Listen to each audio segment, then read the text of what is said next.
Ariel Helwani in Las Vegas gearing up for UFC 130 alongside Frank Mir, who faces Roy Nelson this Saturday night live on pay-per-view. And Frank, it's kind of interesting because often when a guy comes off a knockout win, they're riding a lot of momentum. But if it doesn't feel that way with you this time, would you agree with that? I agree with that assessment, just because I think some of the the lackluster as far as what the promoter, and what some of the fans wanted for the fight was not the most exciting at 119. But it did end in a knockout. I think the other reason why is it was downplayed. It made it easier to set up this fight with Roy. Roy's coming off of a loss, myself coming off of a win. I think it would have been better if we both been coming off of wins to help out mutually. But at the same time, we're trying to write off I guess we're both Vegas hometown guys. I was born and raised here. I think he was here since he was 3. Trying to set up I guess, a rivalry. Didn't play out all that well, but, whatever sells tickets. Did you feel as though the criticism was fair? Dana was very upset after that main event. No, I understand. From a promoter point of view, the fight was not that exciting. But then I'm a fighter. Dana has to worry about. That's why I don't take anything personally. I know Dana as a friend that I can text and ask questions. Hey, man, what's going on in my life? And then there's Dana, the promoter. He has to wear 2 hats, just like myself. There's, me, the father and friend, and there's the guy that walks into the octagon.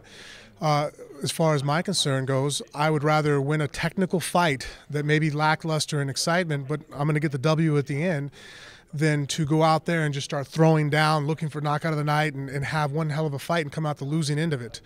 I don't like that mindset. At the end of the day, I know everybody talks about performances, but too many great performances that end in L's, you don't have a career anymore.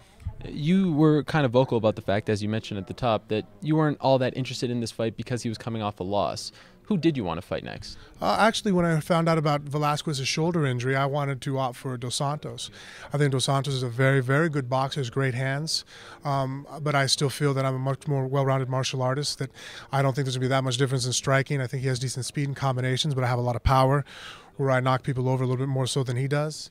I also am more versatile, throwing knees. And with Mirko, I was able to knock him out with a knee.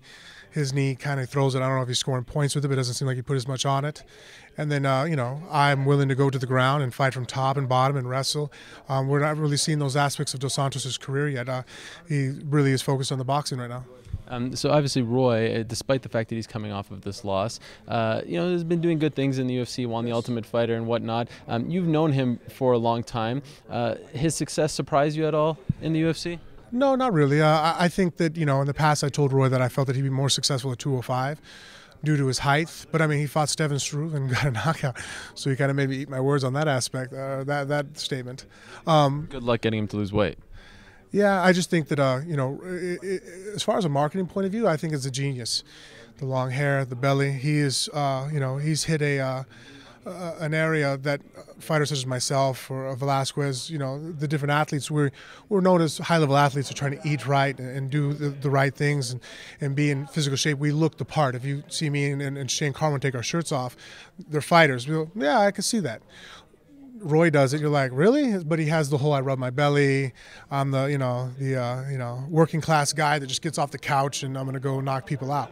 So as far as that goes, that is awesome. But I still feel that there's no way that he performs if Roy himself were to lose 30 pounds off his belly and fight himself.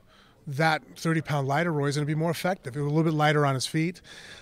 Still going to take a little bit less of his cardio to carry that weight around, less on his back, probably hurt his knees a lot less in the pain that they're in right now. I think it's better. There's certain things with that belly that he can't do. Close guard work, taking people's backs and going for the choke makes things more difficult.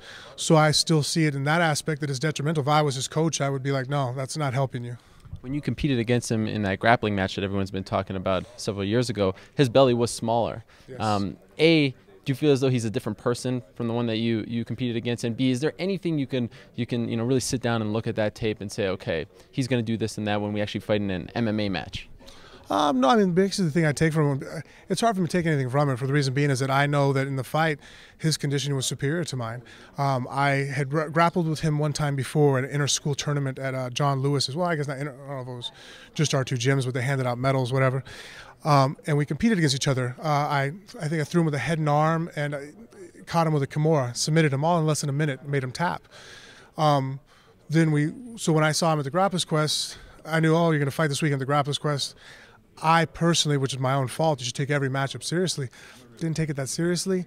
And I went out there, I threw him with a lateral drop. Side control was going for the same Kimura, and then he rolled and he got better. He got out of it.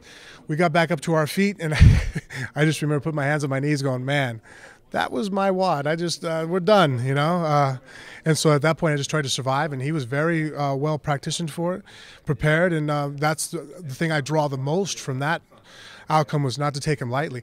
Had I not had that Grappler's Quest match, and I just had the first match I remember back at John Lewis's at JSEC, I probably wouldn't have taken him as seriously as I do now. But because I realized, hey, if I go out there and I give this guy any leeway, he's going to take it. He's not going away. So that means I'm going to go out there and attack him as hard as I've ever attacked anybody. Final question. The heavyweight division kind of wide open right now. Now that Brock's out and Dos Santos fighting Carwin, you win this fight, you think you should be next? No, I think Shane Carwin and Cain Velasquez, Dos Santos, right. That's the fight. And after that, after that, well, I mean, that's a long time to be out, because I'm sure there's somebody I'm probably not thinking of to give credit to. There'd be, I think, one more solid fight, a main event to push up, I think would be more appropriate. All right, well, Frank, good luck on Saturday night. Looking forward to this one. Thank you so much, Ariel.